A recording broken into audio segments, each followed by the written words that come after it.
YouTube, how's it going? Buster here.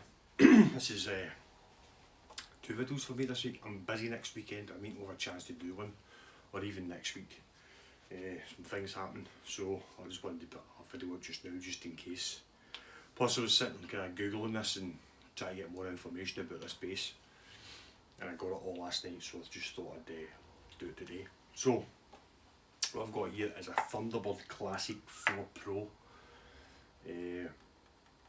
This is a neck through of mahogany and walnut construction, and it's a 7 ply. So through, you can see at the bottom of this, you'll see the lines going through it. So it's 7 ply, really nice. I had one of these before. I can't remember when I bought it. I think it was early 2000s I bought it. Neck, it was bolt on neck though. Didn't really like it. Pickups in it were weak. But this is a totally different beast. Said 7 ply mahogany neck through with mahogany wings. So that's a 34-inch scale. Rosewood, proper rosewood fretboard with perloid inlays. And the good thing about this is these pickups are Gibson USA Thunderbird pickups. You take them off, they actually say Gibson USA at the bottom. So if you bought a USA Gibson Thunderbird, exact same pickups in it. So this is the kind of next step up from this would be the Gibson Thunderbird. That's a 9, I think that's a 9 ply neck through. How I got this was I had the Billy Sheen cherry red P-bass made in China that I put the humbucker in the neck, and I also had a PJ configuration cherry red P-bass affinity as they call it, and I put them up for sale or swap, and someone from Ayrshire contacted me and asked me to swap this for it, and obviously I said yes. And originally when I said yes, I was getting it just to do a video on it and then maybe reselling it, but the more I play this, the more I love this bass. This is not the same bass as I had in the early 2000s. It's a lightweight body. It's a lot thinner than the one that I had. Pickups are a lot more beefier. Just overall construction, because the next step up for this is the Gibson one. So it's got the 60s style body, which is then thin. And you've got the step down, as you can see. You see it. If you know much about Thunderbirds, you've got the step down. That's on both sides. And these beautiful Gibson USA made pickups. I've painted the Thunderbird gold and silver because I thought it looked cool. And also changed the colour of the Epiphone on the truss rod cover. That was gold, so I changed that to silver as well. I just used it. Basically all I did was used a Sharpie and then sealed it so it doesn't wipe off, but it looks pretty cool with the gold and silver Thunderbird. I thought it would kind of match it because it's got the silver witch top knobs on it. So I'll give you a wee quick demo. So this is neck all the way up. I'm playing through my Rumble 200, Fender Rumble 200. Everything's up at 12 on the vintage setting, and that's it. So this is just a bridge pickup, tone all the way on.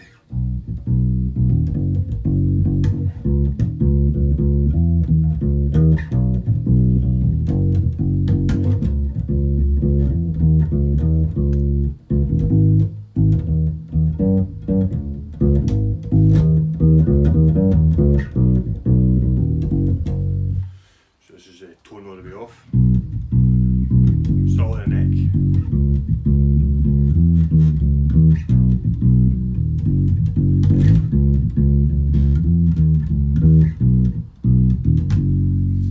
So take the neck off, put the bridge all the way on, tone all the way on.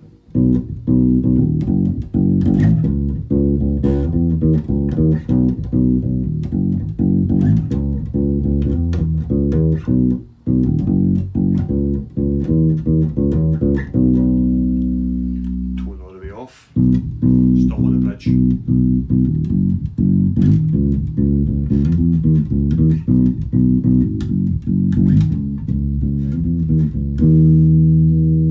Tone all the way on the bridge.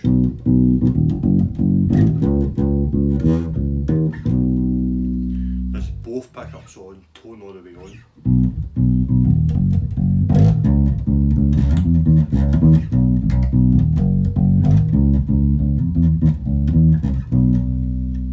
Tone all the way off, both on.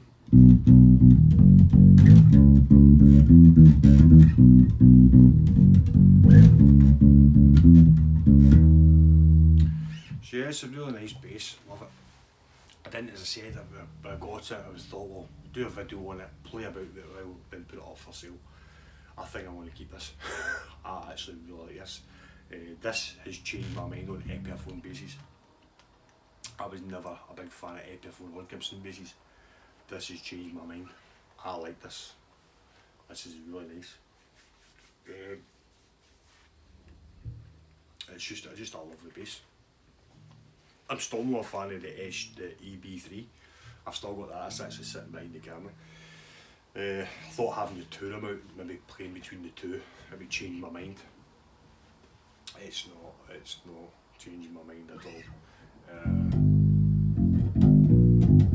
The neck of this is totally different. It's the same width, believe it or not. It's the same width as the EB3. There's something about this neck that feels totally different. It's not as... The EB3 neck is the same thickness, but it seems to be deeper. Where this is the same thickness and thinner. This is more like a jazz bass neck. It's really nice. So we'll talk a wee bit about, before I show you about the bass, we'll talk about the Rumble 200. So Rumble 200, I picked that up for about 200 quid, no, 150 quid. And I thought myself, same as with this really, get it, play about it, because they work for a decent price. If I don't like it, I can then sell it on, because they go for like 250.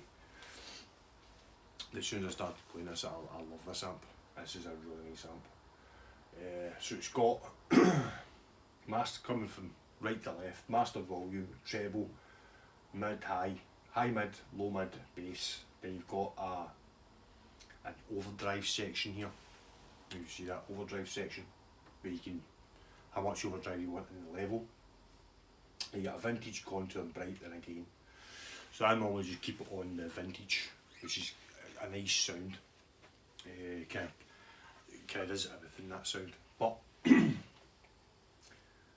it was that CG Ramon song that I was talking about in my last video, which I can never, once I start playing it I can remember it, because I kind of sing along in my head, but I can't remember it just now.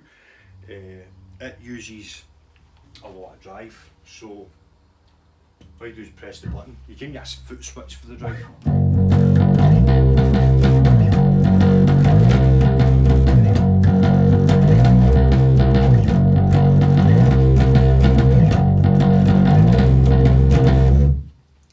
Mess around. There you go, that's his own. So yeah, okay, it's good for that. And the good thing is the gain. It's really good for the gain for doing kind of own stuff. So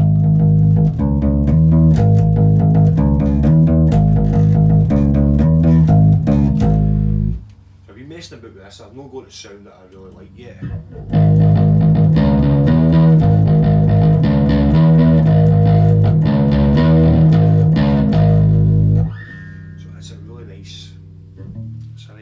Really nice bass and amp as well.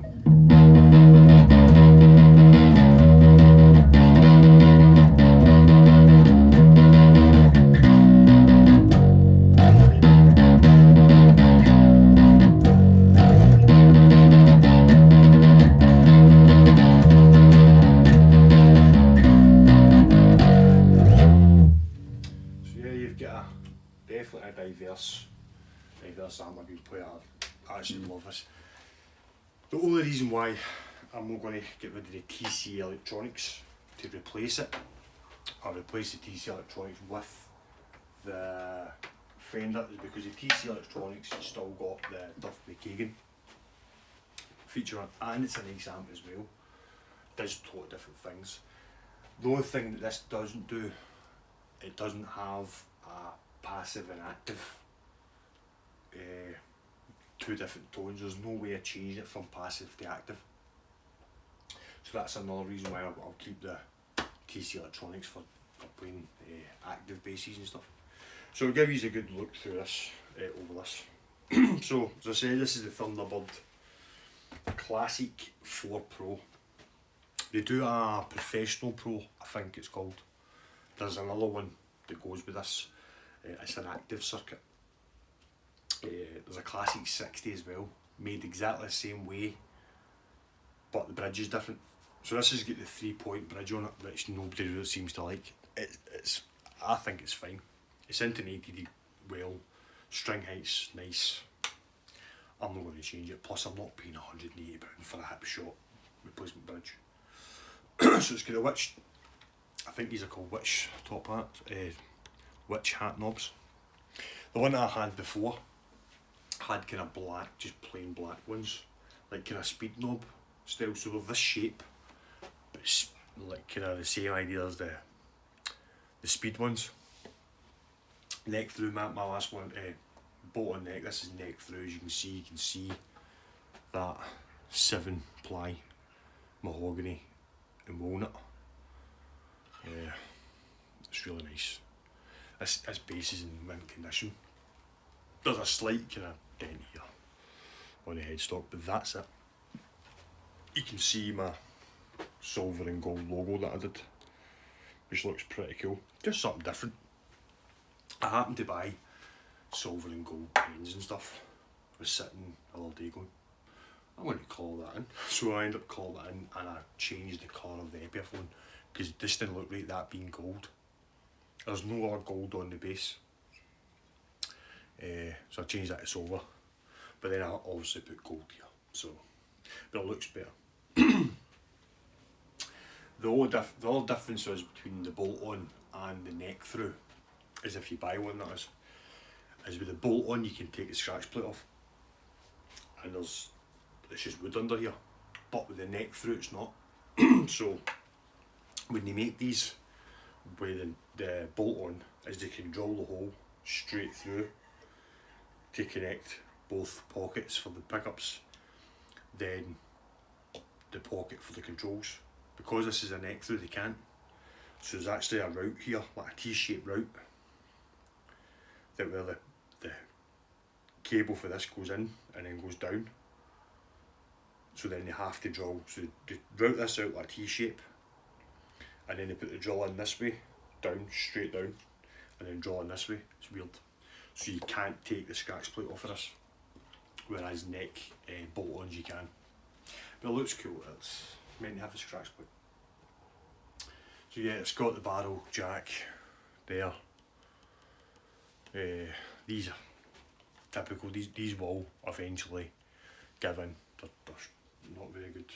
Nice buttons. You can see the back here. Very clean, this bass, very clean. I've not changed the strings, so I think these are Diodarios, I think. Alternated well, as I said, when I read on the website that these are Gibson TB pickups, I instantly stripped it, took the pickups out to have a look, and yeah, underneath the pickups, Gibson USA marked pickups. So yeah, as I said, this is the only next step up for this bass as a Gibson, and this is half the price of the Gibson, believe it or not. The Gibson is 2,200, I think you can get one for. These brand new are like 650, I think, brand new. Really nice basses. So yeah, very professional, giggable bass, definitely.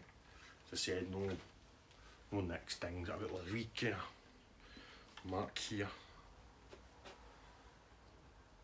But it's got a big, actually another thing I was going to say, that they've got another, it's called the Classic 60. So this is just the Classic 4 Pro, then you've got the Classic 60, 60s Pro. The headstock on that is like that. It's a big massive paddle, and it's got the standard elephant ear tuners, whereas these are the T tuners. It's got chrome covers and stuff, same pickups but chrome covers, and the bridge is different. It's got an anchor bridge with a separate, an anchor tailpiece and a separate bridge. But pretty much same bass, and it's active, that one. This is passive. But I like this one. Do this in Arctic White as well, which is it's a nice looking bass, but I prefer the classic one. Yeah, so really nice bass. So there you go, that's the Thunderbird Classic 4 Pro, and a wee insight onto the Rumble 200, which is probably the amp I'm going to be using from now on. Love it. So yeah, so there might not be a video next week. There might be, might not be. I've got some things happening I need to get sorted. If I can get a video done next week, I will. If I can't, it might be the week after. So we'll see what happens. So stay safe, guys, girls, and I shall speak to you soon. So look after yourselves. Carry on.